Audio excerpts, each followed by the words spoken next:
look at the cloudy skies. Then you can break it up later on. Noon the temperature around 69. We got an east wind blowing in off the Atlantic that keeps it kind of cloudy and damp and kind of cool. Tonight, partly cloudy skies, about 55 to 58. Tomorrow, we're going to warm up fast. Sunshine, 77 degrees, and we left 77, and we got sunshine and 78 on Wednesday. This weather forecast is brought to you by NJ Diet. Now, using DNA testing, Buenos días. you can lose ¿Dónde está el mecánico? in only 40 days. ¿Están ahí? ¿No lo has visto? No sé si están al otro lado. Here comes the dawn.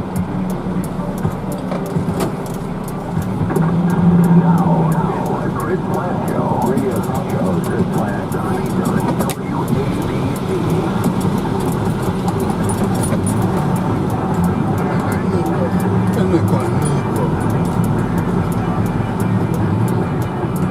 But really, you shouldn't be concerned about anything that's happening here in Washington or with the Democrat Party because they're evidently reasonable people and they can always be counted on to be reasonable and reason with them.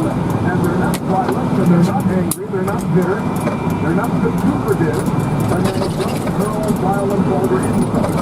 You know, the Democrat Party. Senator Cory Gardner, who's had his life threatened and his life threatened, his children's life threatened.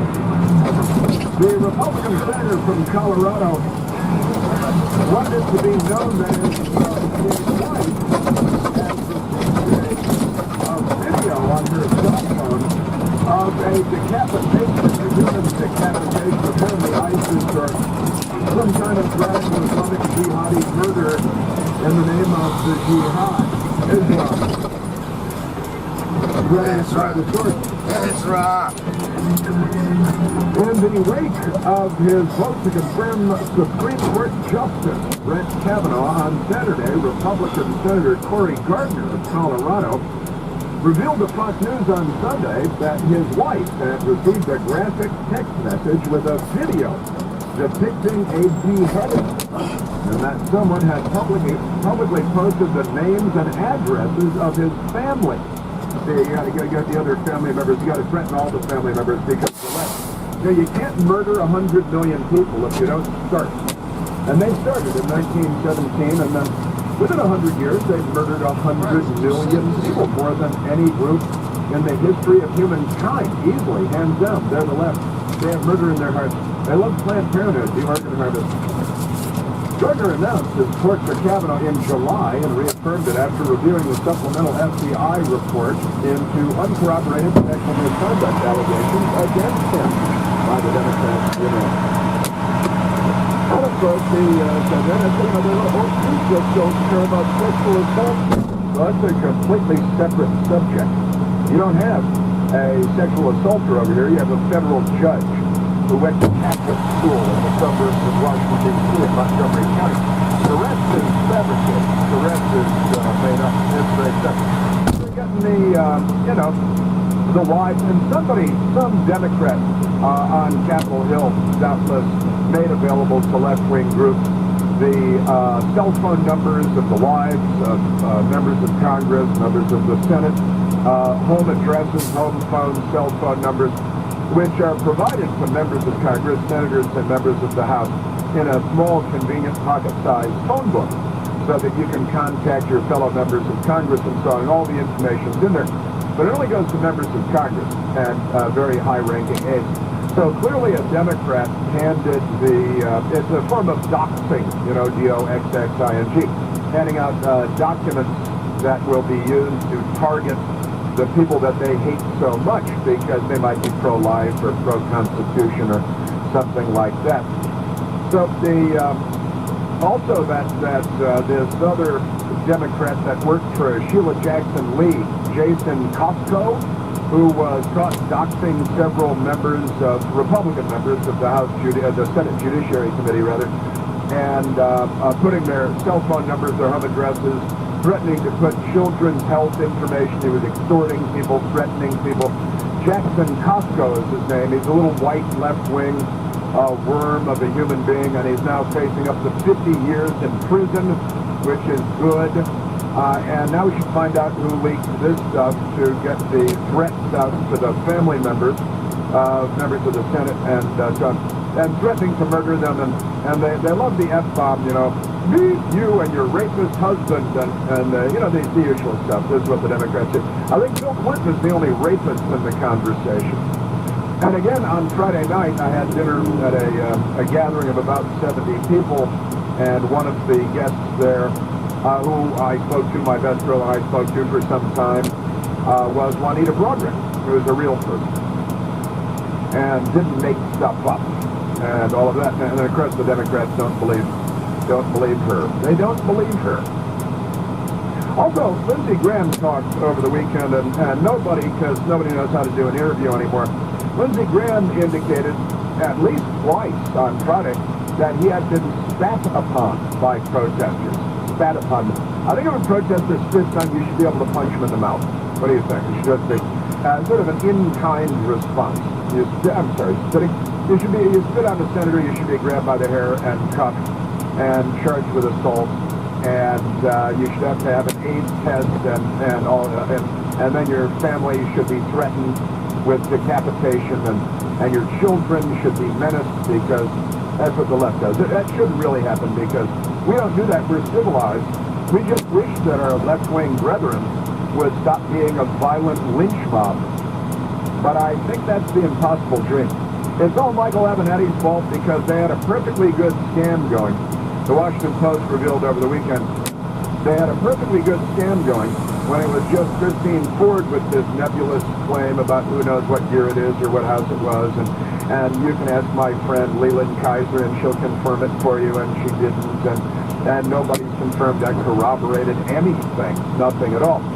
But the Washington Post and the rest of the news media are very upset with Michael Avenatti, because they think that the Quaalude gang rape trained 15-year-old private Catholic school thing went a little too far and made their story less believable rather than more believable, when the way I see it, it helps establish what had already been percolating, and that is that the Democrats will stop at nothing, pull out all the stops. Lunatics falling out of the trees, making up outrageous claims that even the Democrats have to laugh about when they turn their backs. The, you know, choo-choo train, gang rape, Quaaludes, and the punch bowl stuff.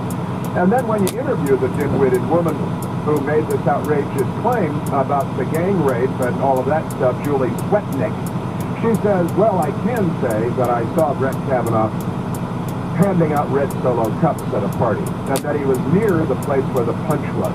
Well, what about the Quaaludes? Well, I really can't speak to that. But you said that in a sworn affidavit, allegedly, with your creepy porn lawyer, Michael Avenatti. And you should probably go to prison or be charged and tried with making false allegations. And really, I believe that we need to crack down, that there should be a crackdown on people that made false allegations. I'm not saying everybody made false allegations, but if it can be established that you knowingly made false allegations during the course of the Supreme Court nomination for political reasons, then you should enjoy the full force of the law. You should be charged, and you should face the consequences of this outrageous conduct, which is certainly illegal. Just by the way, the Politico over the weekend, Democrats fear they're the wet rag party. Kavanaugh victory leaves many on the left saying it's time to get mad and even. No, they're not mad enough now. Now it's time to get mad. I don't know what you can call people. You're a lynch mob as it is.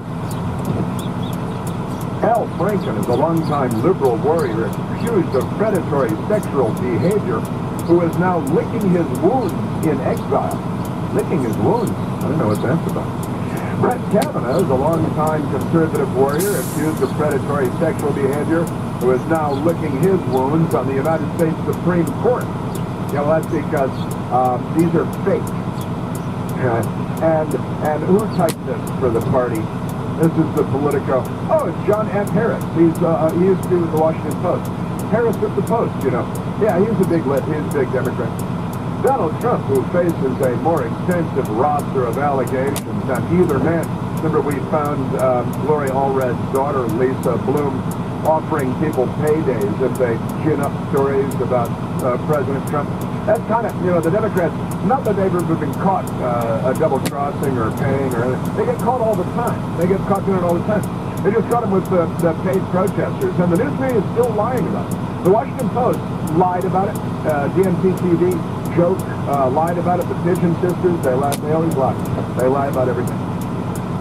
The president's gleeful taunt of Al Franken as a quitter at a campaign rally in Minnesota on Thursday night. He folded, quote, like a wet rag, end quote, Trump cackled, were for Democrats a wicked preface. It's a preface. They preface or preface to their ash-in-mouth defeat this weekend in the Kavanaugh nomination fight.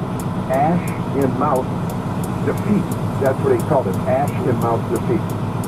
Whether Trump knew it or not, his remarks were perfectly pitched to stoke anxieties that have haunted many top Democratic operatives for a generation.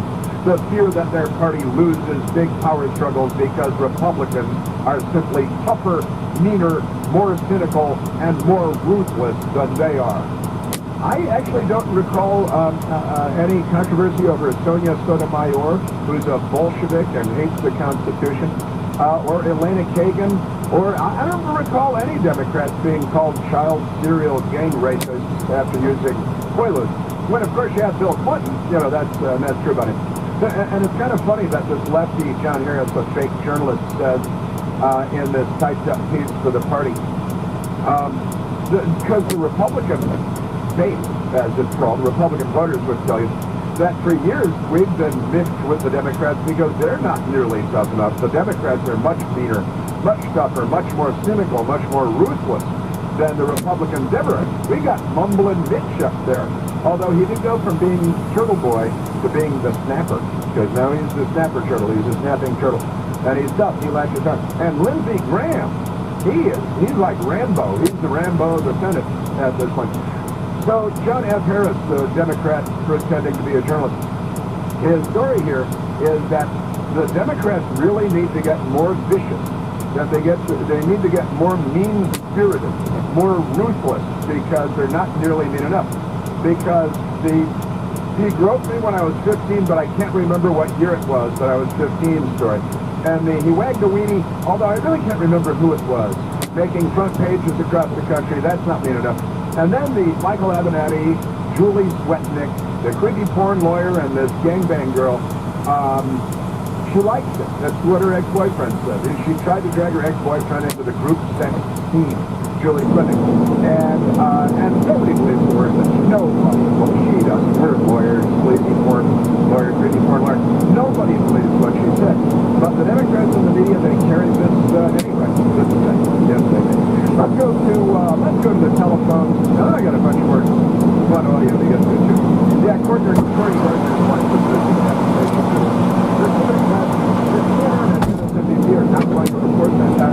The Washington Post, New York Times, they're not going to report that. Oh yeah, and well, I only started to mention this earlier. Jackson Costco on the Sheila Jackson Lee staff that docked the senators on the Senate Judiciary Committee. They lied to us. The Democrats lied to us and said he was an intern. They lied. He's not an intern. He's paid by a left-wing interest group on the outside a hefty salary. They placed him in Sheila Jackson Lee's office so that he could engage like Dianne Feinstein, 20 years Chinese spy in her office on her payroll. And just the only update on this is that they said he was an intern. Even that was a lie. They lie about everything. Let's go to, oh gosh, look at the clock. Let's go to David calling from Virginia. David, you're on the Chris Plank Show. Good morning, Chris. Hey, Dave, thanks for hanging in there. Absolutely. I had spoken to you a couple weeks ago and talking to you about my wife who's a sexual abuse survivor. Yeah. And we watched the Kavanaugh confirmation, and she was seeing the protesters have had a different take on their anger and their rage than anything I've heard. She believes that these people are actually, something did happen to them, but they were focusing their rage on Kavanaugh and the person that actually that's what she remembers that feeling. when things, you know, when what happened to her, she remembers all of that. But she's looking at all of these women that are screaming and yelling and doing all these vile things and saying they are putting everything on one man instead of dealing with the person that actually assaulted them. Yeah, you know, your wife, God bless her, is 100% right. And also, for a lot of them, it's purely political. I mean, like these, you know, the two women in the elevator who work for the left-wing group, and they're full-time agitators, and their group is funded by George Soros. One of them claims that she was the victim of sexual abuse, which is a sliding scale, of course, and can be defined in various ways. But it's all about the hierarchy of victims and victimology and victimization for Democrats. So who can be a bigger victim? If you're a woman, you're already a victim. If you're a woman of color, you're a double victim. If you're a gay woman of color, you're a triple victim. If you're a gay woman of color and a man was mean to you at any point in your life, then you're a quadruple victim. And of course, all white men are bad, and all of that good stuff. They're not racist or misandrists or anything like that. But you're 100% right. They are, you know, Brett Kavanaugh has not been convicted of anything. He's been accused. Now, the difference is Al Franken, which the Washington Post, John F. Harris, who's a fraud and a charlatan and a clown and a Democrat Party typist. Al Franken said, yeah, I did all that stuff. That was me. Yeah, but it's no big deal. That was kind of his argument. Brett Kavanaugh said quite clearly, I was never at any such party. I don't know who this person is. I didn't know her then. This is fabricated. It's made up. That's a completely different thing altogether. And Brett Kavanaugh never said, yeah, I did it, but it's okay. That's not what we're talking about here. But they have projected the guilt. Many crimes have been committed over the course of human history. Brett Kavanaugh has been accused of committing crimes by, well, perhaps 3 women. Depends on what actually happened and how close you describe it. I guess, the gang rape, that would be a crime. So ragging, that would be a crime. And as described, Christine Blasey, that would be a crime. Okay, accused by 3 women of committing crimes. 2 of them are just the accusation. The third, I think she got it wrong, and she certainly doesn't have any evidence to support her claim.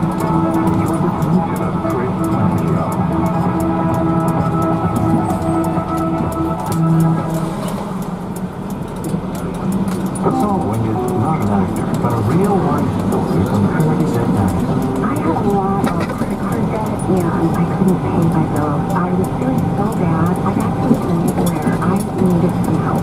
So I reached out and contacted Trinity. If you're in debt and you need help, call Trinity at 1-800-383-0687 to talk to a certified counselor. They were able to take all of my different payments and put them all together. Trinity will consolidate your accounts into one easy-to-manage monthly payment. Put a stop to late fees and over-limit charges, reduce your interest, and possibly improve your credit score. You'll save thousands. And they were actually able to work with my creditors. I've been able to pay off close to $15,000 in the last 18 months. If your debt has been found, call Trinity at 1-800-383-0687. My name is Stephanie, and I'm debt-free for 1-800-383-0687. Not many things scare me, Kate. Vampires, werewolves, children, not one bit. But you know what does scare me? Downtime. There's a living daylights out of it. That's why I use Grainger. They're America's #1 source for industrial supplies. Plus, they've got the inventory management solutions that keep us running. So we've got uptime, we've got efficiency, we've got productivity. When it comes to keeping your facility running, Grainger's got your back. Call or click Grainger.com to see for yourself. Grainger, for the ones who Attention all authors. Page Publishing is looking for authors. Have you written a book and want to get it published? Page Publishing will get your book into bookstores and for sale online at Amazon, Apple iTunes, and other outlets. They handle all aspects of the publishing process for you. Printing, cover art, publicity, copyright, and editing. Call 800-501-3689 now for your free author submission kit. That's 800-501-3689 for your free author submission kit. Again, 800-501-3689. Diabetes, high blood pressure, anxiety meds,